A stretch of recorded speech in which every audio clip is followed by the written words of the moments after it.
అందులో ఉన్నది తాను కాదంది. వీడియోల రూపంలో సుద్దపోట మాటలు చెప్పింది.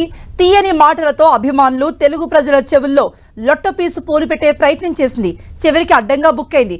బెంగళూరు రేవ్ పార్టీలో నటి హేమ పాల్గొన్నట్టుగా పోలీసులు గుర్తించారు. అయితే హేమ కృష్ణవేణిగా మారి రేవ్ పార్టీలో చిందేసినట్టుగా తేల్చారు పోలీసులు.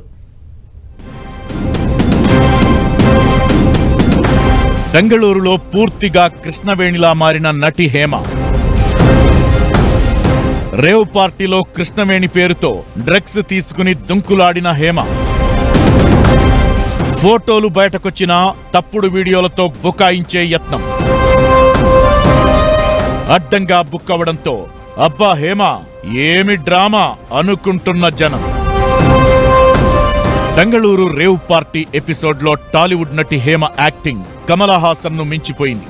ఈమె నటనా కౌశల్యానికి ఆస్కార్ అవార్డులే సిగ్గుపడాల్సిన పరిస్థితి ఏర్పడింది.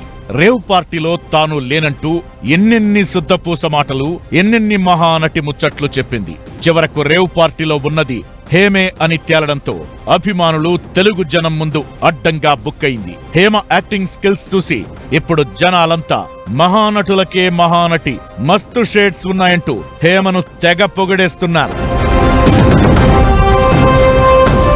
చంద్రముఖి సినిమాలో గంగ చంద్రముఖిలా మారినట్లు హైదరాబాద్ కు చెందిన నటి హేమ బెంగళూరు వెళ్లాక కృష్ణవేణిలా మారింది. అవును, బెంగళూరు రేవ్ పార్టీలో హేమ పేరు మార్చుకుని పాల్గొంది. తన పేరు బయటికి రాకుండా హేమ చాలా జాగ్రత్తలు తీసుకున్నట్లు సమాచారం. ఆమె కృష్ణవేణి పేరుతో రేవ్ పార్టీలో మందేసి చిందేసినట్లు కర్ణాటక సెంట్రల్ క్రైమ్ బ్రాంచ్ పోలీసులు తేల్చారు.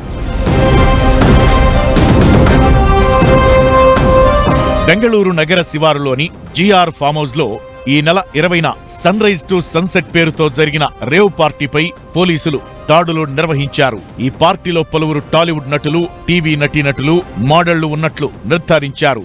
అయితే ఈ రేవ్ పార్టీలో నటి హేమ ఉన్నట్లు వార్తలొచ్చాయి. దీంతో ఈ పార్టీకి తనకు ఎలాంటి సంబంధం లేదని హేమ ఒక వీడియోను రిలీజ్ చేసింది. తాను హైదరాబాద్ లోనే ఉన్నానని, ఓ ఫామ్ హౌస్ లో చిల్లవుతున్నానని మేనేజ్ చేసేందుకు తెగ ట్రై చేసింది. ఆ తరువాత బెంగళూరు పోలీసులు సీన్లోకి ఎంట్రీ ఇవ్వడంతో కథ అడ్డం తిరిగింది.